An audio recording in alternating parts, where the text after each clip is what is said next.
துலா ராசிக்கு வாக்கி பஞ்சாங்கப்படி 5வதுல இருக்கக்கூடிய சனி பார்த்தோன்னா 6ல் வராரு.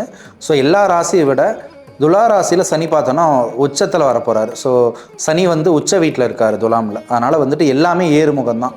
ஸோ எல்லாமே சூப்பராக இருக்குன்னு சொல்லலாம். ஸோ தொழில் முன்னேற்றமாக இருக்கட்டும், வியாபார முன்னேற்றம், கல்வி முன்னேற்றம் எல்லாமே கிடைக்கும். ஆனால் என்னதான் சூப்பராக இருந்தாலுமே உடல் சூழ்நிலைகள் மட்டும் கொஞ்சம் தொந்தரவுகள் கொடுக்கும். ஸோ முதுகு சம்மந்தப்பட்ட வந்து ஏதோ ஒரு பாதிப்பு, ஒரு பேக் பெயின், ஸோ வயிறு சம்மந்தப்பட்ட உபாதைகள் வந்து ஏற்படலாம். அதனால் துளாராசிக்கு இவ்வளோ வந்து சூப்பராக இருந்தால் கூட, யோகத்தை கொடுத்தா கூட இந்த ஒரு பாதிப்புகள் வந்து இருக்கலாம். அதனால் எல்லாமே சூப்பராக இருக்குது, நம்ம கரெக்டாக இருப்போம் அப்படின்னு சொல்லிட்டு கொண்டு போகாமல் ஆரோக்கியத்தில் கவனங்கள் வந்து இருக்கணும். அதனால் உடற்பயிற்சி ரெகுலராக வந்து கண்டிப்பாக செய்யணும். ஸோ அது செய்யும்போது பார்த்தோம்னா இந்த உடல் உபாதைகள் வந்து கொஞ்சம் பேலன்ஸ் ஆகிட்டு சரியாகலாம்.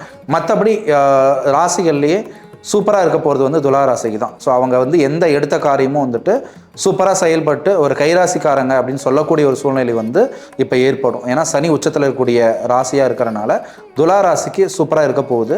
அதனால் இப்போ இன்வெஸ்ட்மெண்ட் போட்டு ஏதாவது தொழில் பண்ணுறீங்கன்னா தாராளமாக இந்த டைம் செய்யலாம். புதிய வந்துட்டு ஒரு வேலைக்கு நான் போகிறேன், அதை செய்யலாமான்னு நீங்கள் வச்சிங்கன்னா தாராளமாக செய்யலாம். ஸோ ரொம்ப நான் ஃபேமிலி கேலாக தான் இருந்தேன், வெளியே இப்போ வேலைக்கு போகலாமான்னா இப்போ நீங்கள் முயற்சி பண்ணிங்கன்னா நிறைய வேலைகள் வந்து உங்களுக்கு கிடைக்கும். அதனால் எல்லா முயற்சிகளும் பண்ணுங்கள். எல்லாமே வெற்றி கொடுக்கக்கூடிய ஒரு நேரம் தான் இந்த துலா ராசி கிடைக்க போகுது.